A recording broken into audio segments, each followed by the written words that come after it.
Hello student, welcome to my YouTube channel. आज के video में हम डिस्कस करेंगे क्षारक या क्षार के बारे में। इससे पहले के वीडियो में हमने अम्ल के बारे में पढ़ लिया है। तो चलिए शुरू करते हैं हम क्षारक या क्षार। तो चलिए हेडिंग लगाइए क्षारक। तो क्षार या क्षारक क्या कहलाते हैं? वे पदार्थ जिनका स्वाद कड़वा होता है क्षारक कहलाते हैं। ठीक है, मतलब ऐसे पदार्थ जिनका स्वाद कड़वा होता है या तीखा होता है उसे हम बोलते हैं क्षार, जैसे कि साबुन। तो ये तो हो गया परिभाषा, लेकिन स्टैंडर्ड परिभाषा कौन सी है? ये वाली है। आरहेनियस के अनुसार आपको एग्जाम में पूछा जाता है ये आपसे। ठीक है, तो देखिए, वे रासायनिक पदार्थ जो आयनन के पश्चात जल में वियोजित होकर ऋण आवेशित आयनों के रूप में केवल हाइड्रोक्साइड आयन देते हैं क्षारक या भस्म कहलाते हैं। मतलब इसका क्या हुआ कि कोई भी रासायनिक पदार्थ है उसे यदि आप जल में डाल रहे हो तो हाइड्रोक्साइड आयन दे, ऋण आयन। हाइड्रोक्साइड आयन आप समझते ही ये OH पर होता है माइनस, इसको बोलते हैं हाइड्रोक्साइड आयन। और यह क्या है? ऋण आवेशित है, और इसके अलावा कोई दूसरा ऋण आयन नहीं आना चाहिए। यह ध्यान देना, जिस तरह से अम्ल में H+ के अलावा दूसरा कोई धन आयन नहीं आ रहा था, उसी तरह क्षार में OH- के अलावा कोई दूसरा माइनस नहीं आना चाहिए। ठीक है, चलिए नीचे अब देखिए नोट पॉइंट क्या है कि वे क्षारक जो जल में घुलनशील होते क्षार कहलाते हैं। ठीक है, अतः सभी क्षार क्षारक होते हैं। ठीक है, यानी वे क्षारक जो जल में घुलनशील होंगे वह क्षारक, सॉरी, वे क्षारक जो जल में घुलनशील होते हैं वे क्षार कहलाते हैं। ठीक, अतः सभी क्षार क्या होंगे? क्षारक होते हैं। किंतु सभी क्षारक जो हैं वह क्षार नहीं होते। क्यों नहीं होते? कि सभी क्षारक तो जल में घुलनशील हो नहीं सकते। ठीक है, तो इस तरह से इस नोट पॉइंट को भी याद रखिएगा। नेक्स्ट है हमारा, हेडिंग लगाइए क्षारकों के प्रकार। तो जिस तरह से अम्ल दो टाइप का था, प्रबल अम्ल और दुर्बल अम्ल, उसी तरह से क्षार भी होगा दो टाइप का। एक होगा प्रबल अम्ल, सॉरी प्रबल क्षार, और दूसरा होगा दुर्बल क्षार। तो प्रबल क्षार किसे कहेंगे? देखते हैं। वे क्षारक जो जल में पूर्णतया वियोजित होकर हाइड्रोक्साइन आयन देते हैं प्रबल क्षारक कहलाते हैं।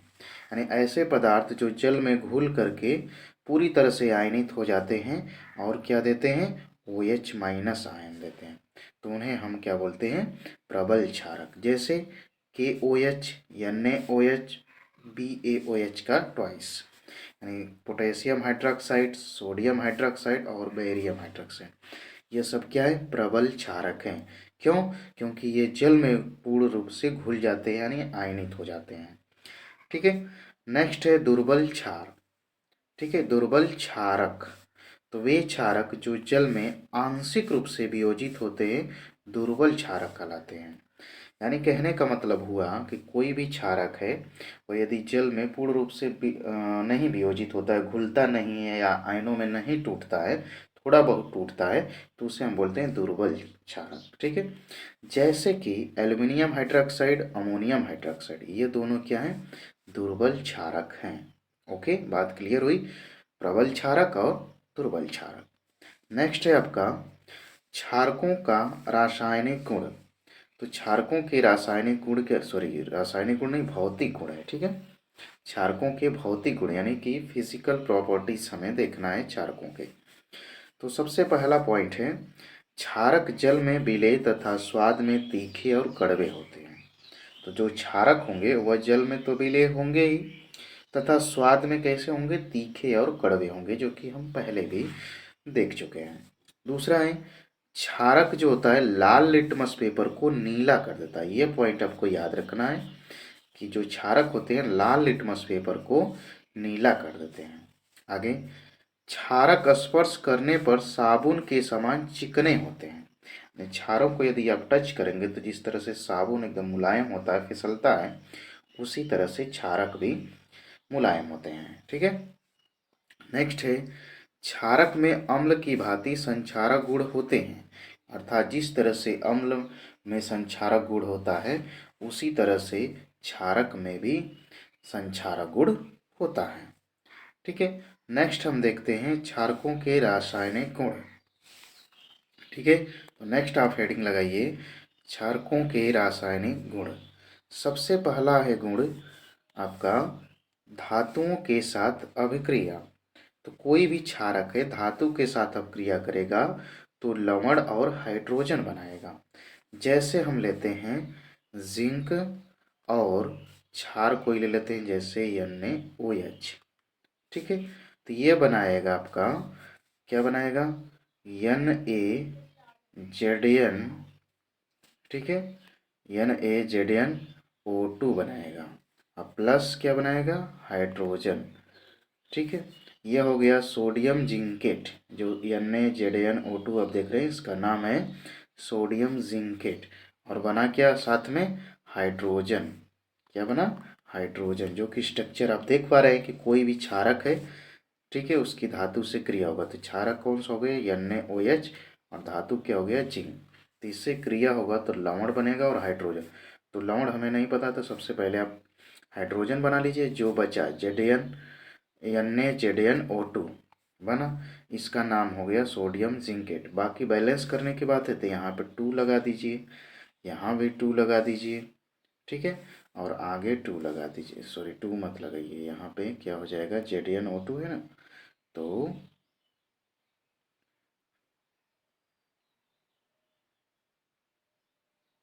एक मिनट रुक जाइए। तो चलिए, तो हम देखते हैं क्षारकों के रासायनिक गुण। सबसे पहला है आपका धातुओं के साथ क्रिया।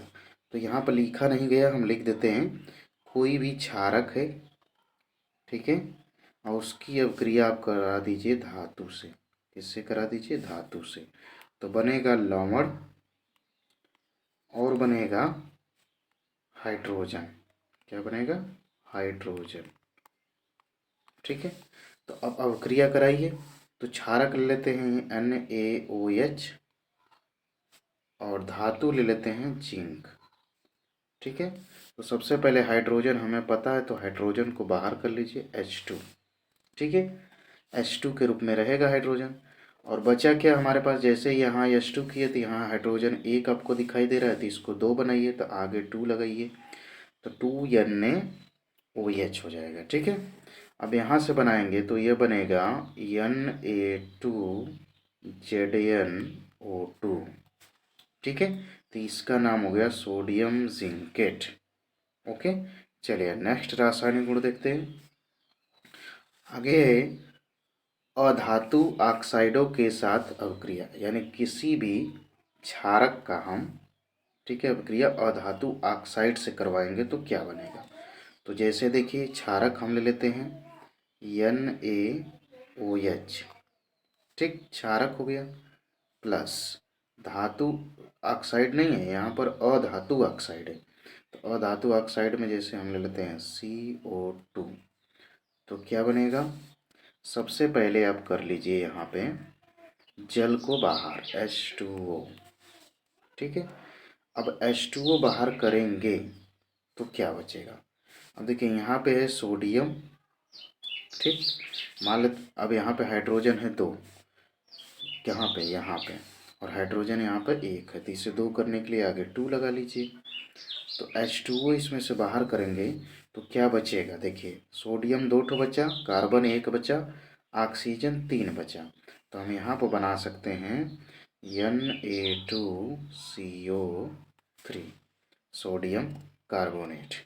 ठीक है, तो इसी तरह से आप कोई भी क्षारक ले लीजिए और अधातु ऑक्साइड लेंगे तो क्या बनेगा लवण और जल बनेगा। ठीक है, नेक्स्ट चलते हैं तापीय अपघटन। अगला हेडिंग आप लगाइए तापीय अपघटन, यानी क्षारकों को गर्म करेंगे तो ये टूट जाएंगे। तो कोई भी क्षार है उसे गर्म करेंगे तो क्या बनाएगा धातु ऑक्साइड बनाएगा और जल बनाएगा। तो कोई भी ले लीजिए, जैसे हम ले लेते हैं क्षार MgOH का ट्वाइस। ठीक है, मैग्नीशियम हाइड्रोक्साइड। तो यहाँ धातु ऑक्साइड बनाना है यानी कि MgO बनाना है प्लस जल बनाना है H2O। बन गया। अब इसे देख लेना रिएक्शन बैलेंस है कि नहीं है। ऐसे ही आप दूसरा भी कुछ ले सकते हैं, जैसे जिंक का हाइड्रोक्साइड ZnOH का ट्वाइस, तो क्या बनाएगा, जिंक ऑक्साइड प्लस जल H2O। ठीक है, तो इस तरह से कोई भी क्षारक होगा उसे यदि गर्म करेंगे तो धातु ऑक्साइड और जल में टूट जाएगा। ठीक है, चलिए आगे देखते हैं हम लोग। नेक्स्ट है उदासीनीकरण अभिक्रिया, काफ़ी महत्वपूर्ण है। ये इस बार बोर्ड एग्जाम में पूछा गया था कि उदासीनीकरण अभिक्रिया किसे कहेंगे और उदाहरण दीजिए। तो उदासीनीकरण अभिक्रिया क्या होता है, जब किसी अम्ल की अभिक्रिया क्षार से कराई जाती है तो जल तथा लवण का निर्माण होता है। यह अभिक्रिया उदासीनीकरण अभिक्रिया कहलाती है। अब इसमें क्या है कि किसी भी यदि अम्ल का क्षार से या क्षार का अम्ल से अभिक्रिया कराएंगे तो लवण और जल बनेगा ही। ठीक है, तो इसी अभिक्रिया को हम बोलते हैं उदासीनीकरण अभिक्रिया। तो कोई भी क्षार ले लीजिए, ठीक है, क्षार कहेंगे क्षारक, बात एक ही है, थोड़ा सा बस अंतर है जल में विलय के आधार पर है। ठीक है, तो चलिए आगे देखते हैं। क्षारक कोई भी ले लीजिए, जैसे हम ले लेते हैं सिंपल सा NaOH ले लेते हैं। अम्ल में कोई हम ले लेते हैं सिंपल सा HCl, तो क्या बनेगा, लवण हमें नहीं पता है, चलिए छोड़ दीजिए। H2O पहले कर लीजिए क्योंकि जल तो बनेगा ही, बाकी जो बचा उसे लिख लिए NaCl। ठीक है, इसी प्रकार आप कोई और अम्ल भी ले सकते हैं और क्षार भी ले सकते हैं। जैसे हम ले लेते हैं यहाँ पे KOH plus HNO3 nitric acid. ठीक है, तो अब इसे गर्म करिए, सॉरी गर्म कह रहा हूँ, इससे अब क्रिया कराइए तो क्या बनेगा, KNO3 प्लस H2O। ठीक है, तो किसी भी अम्ल क्षार की अपक्रिया होगा तो लवण और जल बनेगा ही। ओके, आगे बढ़ा जाए। चलिए नेक्स्ट है आपका क्षारकों के उपयोग। तो सबसे पहला क्षारक देखते हैं हम, एल्युमिनियम हाइड्रोक्साइड। तो इसका जो प्रयोग होता है वस्त्र तथा प्रति अम्ल बनाने में किया जाता है। प्रति अम्ल का मतलब कि जैसे पेट में बहुत ज़्यादा अम्लता हो जाती है तो गैस वगैरह पेट में जलन होने लगता है, तो वहाँ पे एल्युमिनियम हाइड्रोक्साइड का यूज होता है। ठीक है, तो प्रति अम्ल बनाने में इसका प्रयोग होता है। नेक्स्ट है आपका अमोनियम हाइड्रोक्साइड। तो अमोनियम हाइड्रोक्साइड का प्रयोग निर्मलीकारक तथा अमोनियम लवण बनाने में किया जाता है। ठीक है, इसका प्रयोग किस में होता है, निर्मलीकारक और अमोनियम लवण बनाने में यूज होता है। तो दो तीन ठो आप ये उपयोग हर एक चीज़ का याद रखिए। ठीक है, वैसे ही सोडियम हाइड्रोक्साइड का उपयोग क्या है, साबुन तथा धावन सोडा के निर्माण में। ठीक है, यानी साबुन बनाने में और वॉशिंग पाउडर बनाने में यूज़ होता है इसका। इसी तरह से कैल्शियम हाइड्रोक्साइड जो है इसका प्रयोग चमड़ा उद्योग में, खारे जल को मृदु बनाने में, ब्लीचिंग पाउडर बनाने में इसका उपयोग होता है। तो ये हो गया क्षारकों का उपयोग। तो हमने क्या क्या देखा, क्षारक क्या होते हैं, कितने प्रकार के होते हैं, क्षारकों के भौतिक गुण, रासायनिक गुण, उपयोग, और कुछ इसमें देख लेते हैं कि अम्ल की क्षारकता क्या होती है, क्षारक की अम्लता क्या होती है, इसे देख लेते हैं। देखिए, किसी अम्ल के एक अणु में उपस्थित प्रतिस्थापन योग्य हाइड्रोजन परमाणु की संख्या को उस अम्ल की क्षारकता या बस्मीता कहते हैं। कहने का मतलब यह है कि कोई भी अम्ल है उसमें से कितना H+, ठीक है, कितना हाइड्रोजन विस्थापनी है निकल सकता है। अगर एक निकलेगा तो एक क्षार की, दो निकलेगा तो दो क्षार की, तीन निकलेगा तो त्रिक्षार की बोलते हैं। जैसे आप देखिए एसिटिक एसिड HCl और HNO3, आप यदि ध्यान से देखिए तो देखिए एसिटिक एसिड है CH3COOH। अगर इसे अगर देखा जाए ध्यान से तो इसमें से एक हाइड्रोजन निकल सकता है, CH3COO- होगा और H+ होगा। तो एक हाइड्रोजन इसमें से निकला तो इसलिए यह एक क्षारकी है। तो परिभाषा भी वही कह रहा है कि किसी भी अम्ल के एक अणु में उपस्थित प्रतिस्थापन योग्य हाइड्रोजन परमाणुओं की संख्या को उस अम्ल की क्षारकता या भस्मीता कहते हैं। उसी तरह आप HCl में से एक हाइड्रोजन निकल सकता है और HNO3 में से भी एक हाइड्रोजन। अब देखते हैं H2CO3 और H2SO4 में। तो अगर देखें ध्यान से, एक को देख लेते हैं, बाकी आप करिएगा प्रैक्टिस। जैसे H2CO3 है, अगर इसमें से यदि हम हाइड्रोजन निकालना चाहें तो क्या बनेगा, 2H प्लस CO3 माइनस। तो 2 हाइड्रोजन इसमें से निकल सकता है, इसलिए यह क्या हो गया, द्विक्षारकी हो गया। इसी तरह H3PO4 क्या है, त्रिक्षारकी है। ओके, यानी किसी भी अम्ल में से जितना हाइड्रोजन विस्थापनी होगा, ठीक है, उसी के आधार पे उसे बोला जाएगा अम्ल की क्षारकता। उल्टा याद रखिएगा, अम्ल है तो अम्लता मत बोल दीजिएगा, अम्ल है तो उसकी क्षारकता होगा।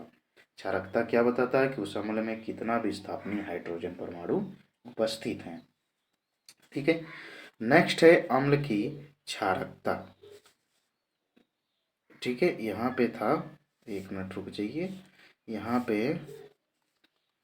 पे था अम्ल की क्षारकता, यहाँ पे रहेगा अम्ल की क्षारकता। अच्छा, दोबारा आ गया, चलिए आगे देख लेते हैं हम थोड़ा सा। एक मिनट, इसमें से गायब हो गया क्या, चलिए हम अपने से बता देते हैं। ठीक है, फिर से वही चीज़ आ गया। आप एक चीज़ और समझिए, क्षारक की अम्लता।